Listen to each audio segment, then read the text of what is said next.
Amar en silencio. En Japón, el amor no siempre se dice. A veces se demuestra quedándose cuando todos se van. Hidetsugu Yagi nació en una época en la que el deber era más importante que el deseo. Como muchos jóvenes japoneses de principios del siglo XX, creció con la idea de que la vida debía seguir un orden claro: estudiar, trabajar, casarse, no causar problemas. Hisao lo conoció en ese Japón sobrio y contenido, donde las emociones no se exhibían, pero se sentían con profundidad. Ella no era una mujer ruidosa ni romántica en el sentido occidental. Tenía una calma natural, una mirada firme, una forma silenciosa de estar presente. Se casaron jóvenes. No porque ardieran de pasión, sino porque se eligieron. Su matrimonio fue sencillo.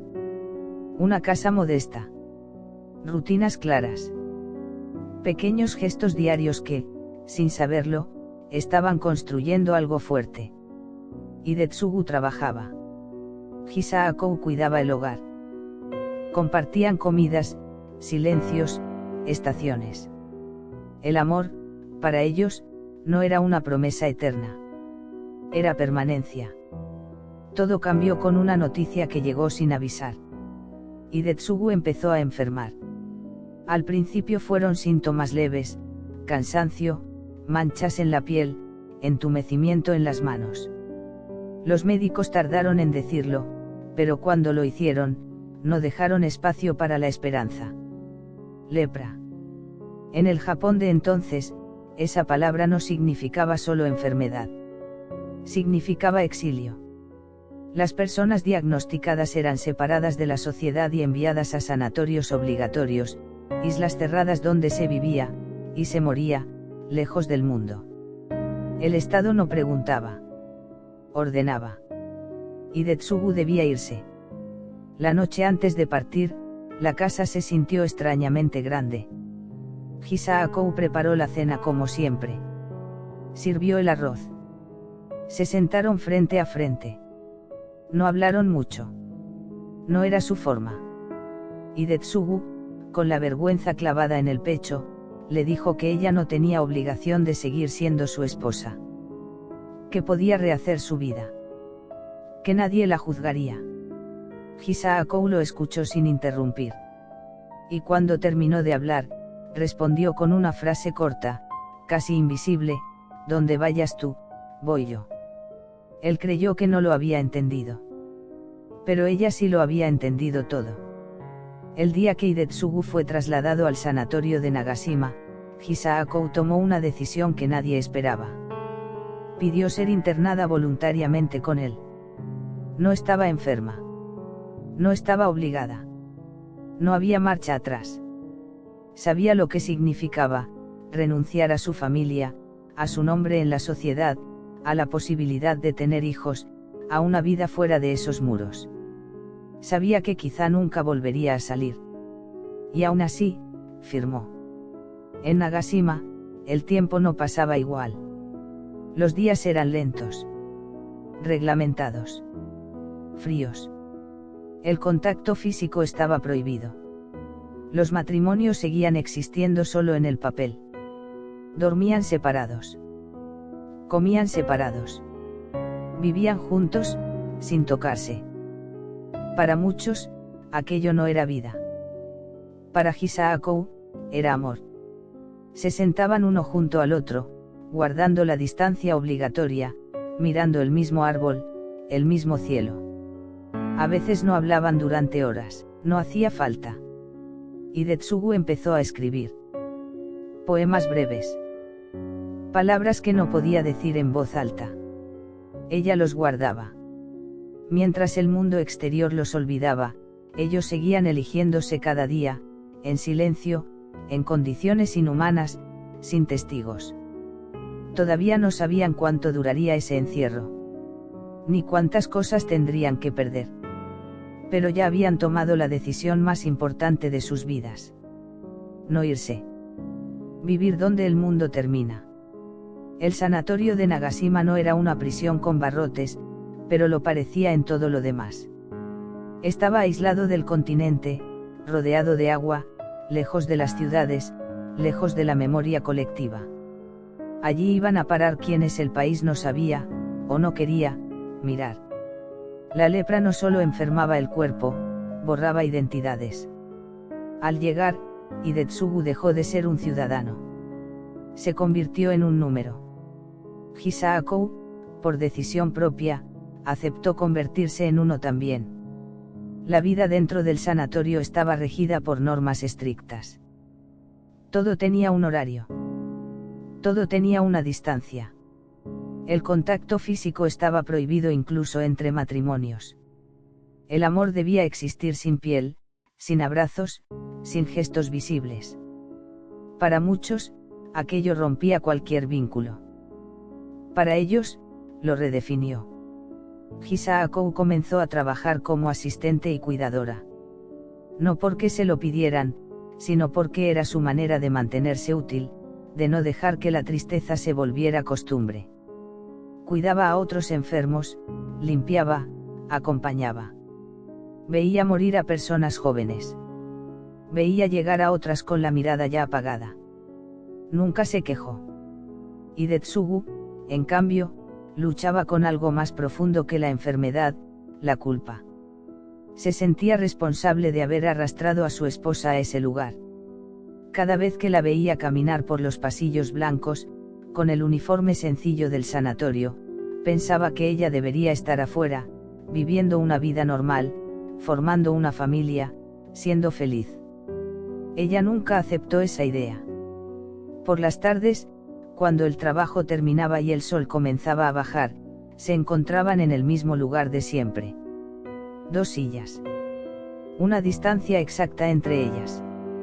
Un árbol frente al mar. No podían tocarse. Pero compartían el paisaje. Hidetsugu empezó a escribirle poemas. No se los entregaba en mano. Se los dejaba doblados con cuidado, como si fueran objetos frágiles. En ellos no hablaba de la enfermedad. Hablaba de lo cotidiano, del viento, del sonido de los pasos de ella, de la forma en que el día parecía más soportable cuando sabía que ella estaba cerca.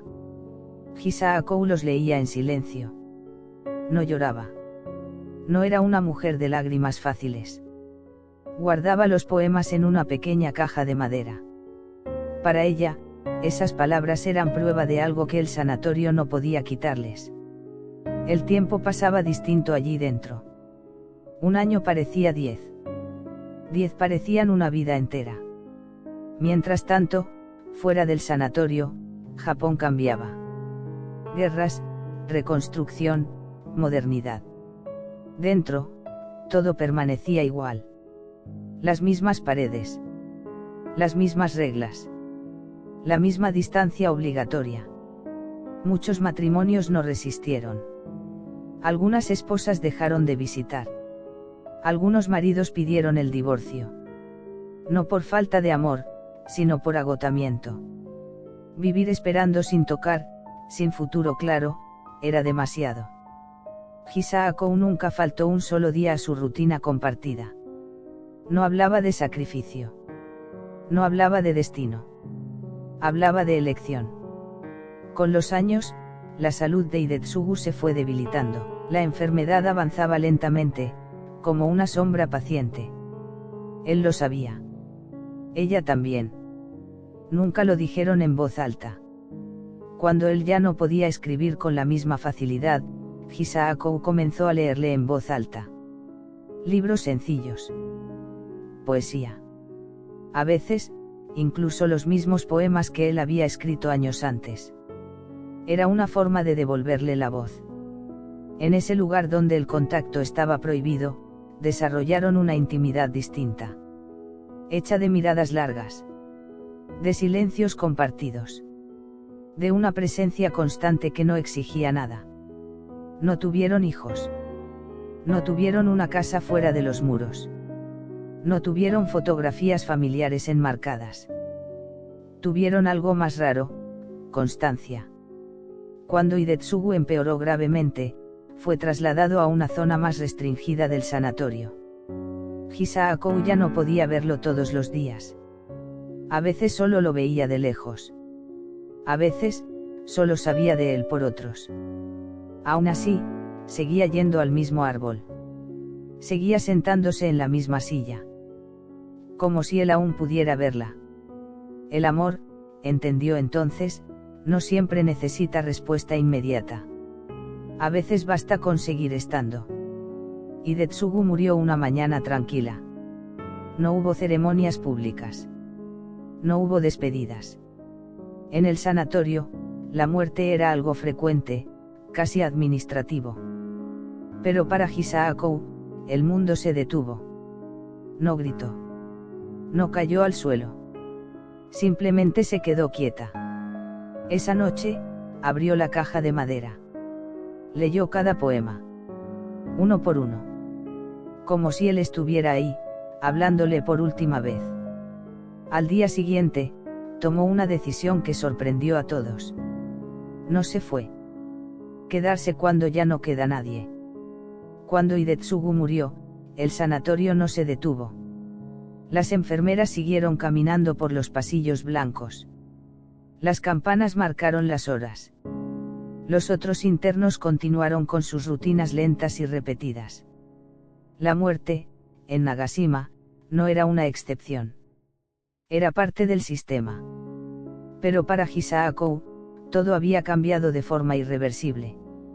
Durante años, su vida había tenido un centro claro, aunque invisible para los demás. No era una casa. No era un hijo. No era un futuro prometido. Era una presencia. Saber que, en algún lugar de esa isla, Hidetsugu respiraba al mismo ritmo que ella. Ahora ese ritmo se había detenido. Muchas personas pensaron que, por fin, Hisaako se iría. Que volvería al mundo exterior. Que recuperaría su nombre, su identidad civil, su lugar en la sociedad. Legalmente, podía hacerlo. Pero Hisaako no se movió. No por miedo. No por costumbre. Sino porque, para ella, el amor no había terminado con la muerte. Pidió seguir viviendo en el sanatorio. Algunos no lo entendieron. ¿Por qué quedarse en un lugar construido para el aislamiento, el dolor y el olvido, cuando ya no había razón práctica para hacerlo? Pero la razón nunca había sido práctica. Durante los primeros meses, el duelo se manifestó de una forma silenciosa. Hisaako siguió levantándose temprano. Siguió trabajando. Siguió ayudando a otros internos. Desde fuera, parecía igual. Por dentro, todo era distinto. Ya no iba al árbol al atardecer. Ya no llevaba libros. Ya no esperaba. Había algo que necesitaba redefinirse.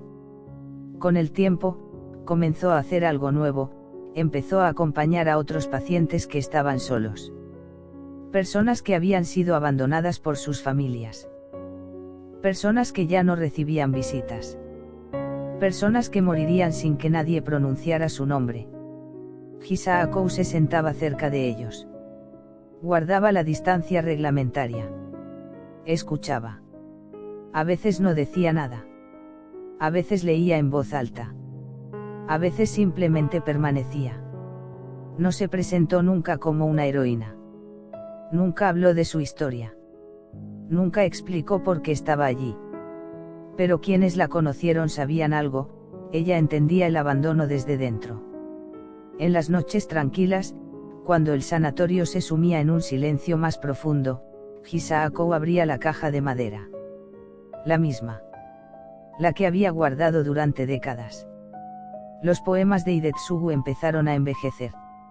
El papel amarilleaba. La tinta se volvía más tenue. Ella los leía despacio, con cuidado, como si cada palabra pudiera romperse. No los memorizaba. No los recitaba. Los habitaba. A veces pensaba en la vida que no tuvieron. En los hijos que no nacieron. En la casa que nunca construyeron fuera de esos muros. Pero no lo hacía con rabia. Lo hacía con una aceptación serena, casi difícil de comprender. Porque para ella, el amor no se medía por lo que se logró, sino por lo que se sostuvo. Los años pasaron. Japón cambió su mirada sobre la lepra. Las políticas de aislamiento empezaron a cuestionarse. Algunos sanatorios se abrieron lentamente, algunos internos pudieron salir. A Hisako le ofrecieron hacerlo. Dijo que no. No porque no pudiera adaptarse al mundo exterior, sino porque su vida ya estaba anclada allí. En Nagashima había amado, había perdido, había crecido. No era un lugar bonito. Pero era verdadero. Decía, con una calma que desconcertaba a los más jóvenes, aquí aprendí a quedarme. Con el tiempo, su cuerpo también empezó a debilitarse. Caminaba más lento. Sus manos temblaban al pasar las páginas. Pero su presencia seguía siendo firme. Seguía sentándose junto a quienes la necesitaban. Cuando finalmente enfermó gravemente, nadie vino a despedirse desde fuera. No tenía familia cercana que la reclamara.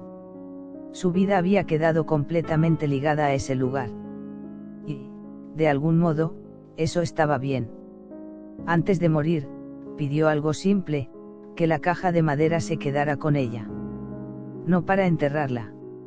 No como reliquia. Solo como compañía.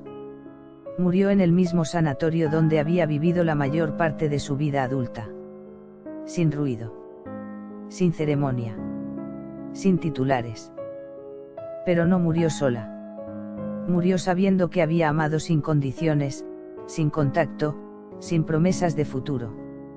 Murió habiendo elegido quedarse cuando irse era lo fácil. La historia de Hidetsugu y Hisako Ueagi no es conocida en el mundo. No hay películas. No hay monumentos. No hay fechas conmemorativas. Y, sin embargo, es una de las historias de amor más radicales que existen. Porque amar no siempre es luchar. A veces es permanecer. A veces es renunciar al mundo para no renunciar a una persona. A veces es sentarse a una distancia obligatoria y compartir el mismo cielo. A veces es quedarse incluso después de que el otro ya no está. Ese fue su amor. Silencioso. Invisible. Inquebrantable.